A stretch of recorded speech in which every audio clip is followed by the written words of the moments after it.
حکومت اور پاکستان تحریک انصاف کے مذاکرات جہاں ہو رہے ہیں اور سبھی اس کو خوشائند قرار دے رہے ہیں، ٹھنڈی ہوا کا جھونکا کہہ رہے ہیں، وہی سوال یہ بھی پیدا ہوتا ہے کہ اچانک مذاکرات کے لیے سب آمادہ کیسے ہو گئے، تیار کیسے ہو گئے؟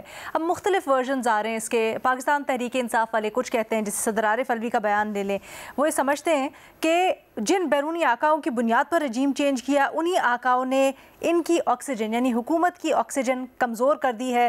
رؤف حسن صاحب کہتے ہیں اسٹیبلشمنٹ کے پاس کوئی آپشن نہیں رہی، اس لیے اب وہ مجبور ہو گئے ہیں۔ دوسری طرف سے یہ بھی کہا جا رہا ہے کہ پاکستان تحریک انصاف کے پاس شاید کوئی اور آپشن نہیں رہی، سارے کارڈ استعمال کر لیے۔ تو ذرا اپنے تجزیہ کاروں سے یہی پوچھتے ہیں کہ اچانک مذاکرات کی راہ ہموار ہونے کی وجہ کیا ہے، کیسے ہو گئی یہ؟ فخر، کیا رائے آپ کی؟ علینا، پہلی بات تو یہ کہ میرا خیال ہے یہ جو صدر عارف الوی صاحب کا بیان ہے یہ مذاکرات کو ویلکم کرنے والا نہیں بلکہ اس کو سیبوٹاج کرنے والا بیان ہے جو ان کی طرف سے دیا گیا ہے۔ حالانکہ یہ جو ایک امپریشن دے رہے ہیں کہ یہ بیرونی آقاؤں کی اس کی وجہ سے یہ کیا جا رہا ہے، یہ جب عمران خان کی حکومت گئی تھی تو اس کے بعد یہ 2-3 دفعہ اس ٹائم کے جو آرمی چیف تھے انہوں نے صدر ہاؤس میں بلا کے ان کے عمران خان سے ملاقات کے لیے وہ کیا تھا۔ اگر یہ بیرونی آقاؤں کی وجہ سے حکومت گئی ہوتی اور پھر اس کے بعد عمران خان جو ہے وہ سابق آرمی چیف کو اس کا وہ کرتے ہیں، تو میرا خیال ہے کہ یہ جو پہلی شرط ہی مذاکرات کی ہے وہ یہی ہے، سیز فائر ہے، کہ اس طرح کے کوئی کنٹروورشل بیانات نہیں دیے جائیں گے۔ لیکن یہ اگر اتنے اہم عہدے پہ رہنے والے شخص کو اس طرح کے بیانات دیں گے تو شاید مجھے لگتا ہے کہ یہ پھر آگے جا کے مذاکرات وہ نہیں۔ جی ابھی وجہ کیا ہے؟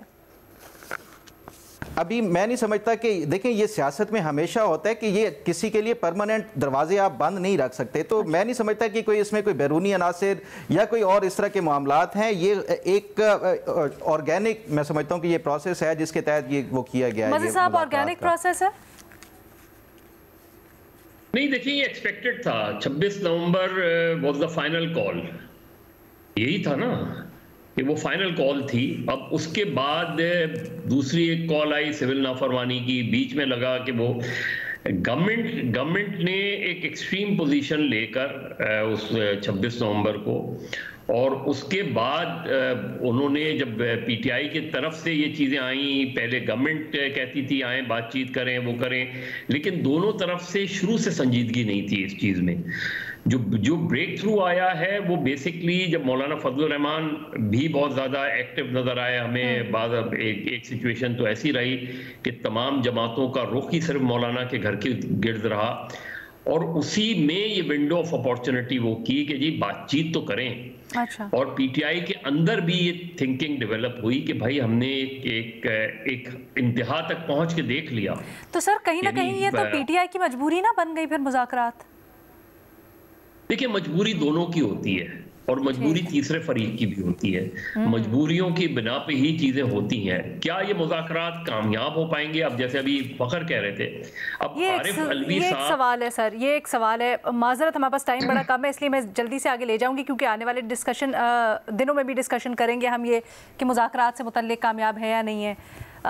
بھٹی صاحب آپ بتائیے گا سر، آپ کو وجہ کیا لگتی ہے؟ کیا پی ٹی آئی کی مجبوری یا حکومت کی مجبوری یا تیسرے فریق کی مجبوری؟ ایک تو ان مجبوریوں سے اللہ کے نام پہ آپ باہر نکلیں، بس کریں اس کو، کسی کو نہ نیچا دکھائیں نہ اوپر والا دکھائیں، کسی کی مجبوری نہیں ہے، ملک کی مجبوری ہے۔ نمبر 1 امریکہ فیکٹر ہے، بیرونی دباؤ بھی ہے، فریقین کی مثبت سوچ بھی ہے، اور تمام فریقین نے سب کچھ کر کے دیکھ لیا، لیکن اس کے باوجود اب اگر یعنی نہ پی ٹی آئی ختم ہو سکی نہ حکومت گر سکی، تو لہٰذا اب ایک اچھی سوچ ہے اس کی طرف بڑھ رہے ہیں۔ یہ مت کہیں کہ کسی کے پاس آپشن کوئی نہیں رہا، یہ مت کہیں کہ کسی کی مجبوری ہے۔ خود ہی تو آپ کہہ رہے ہیں کہ امریکہ کا دباؤ اور بیرونی دباؤ ہے، تو وہ مجبوری ہو گئی نا، دباؤ میں آ کے انہوں نے کر لیا پی ٹی آئی سے۔ نہیں میڈم شیخ، یہ اتنی نہیں ہے کہ یعنی اس میں بہت سارے عوامل ہیں کہ آپ نے پچھلے 3 سال میں ساروں نے لڑ کے دیکھ لیا، یہ بھی ایک سوچ اچھی ہے۔ اور یہ آرگینک کوئی نہیں ہے، آرگینک جو کہہ رہے تھے نا سبزیاں ہیں، یہ آرگینک سبزیاں نہیں ہیں، یہ ڈس آرگینک سبزیاں ہیں۔ ویسے تو لہٰذا یہ بڑی پیار سے تیار کی ہوئی سبزیاں ہیں، کس نے تیار کی ہیں سر؟ اور آپ کی صحت بہتر ہوگی۔ اگر آرگینک نہیں ہے تو پھر کہاں سے آئی ہیں سبزیاں؟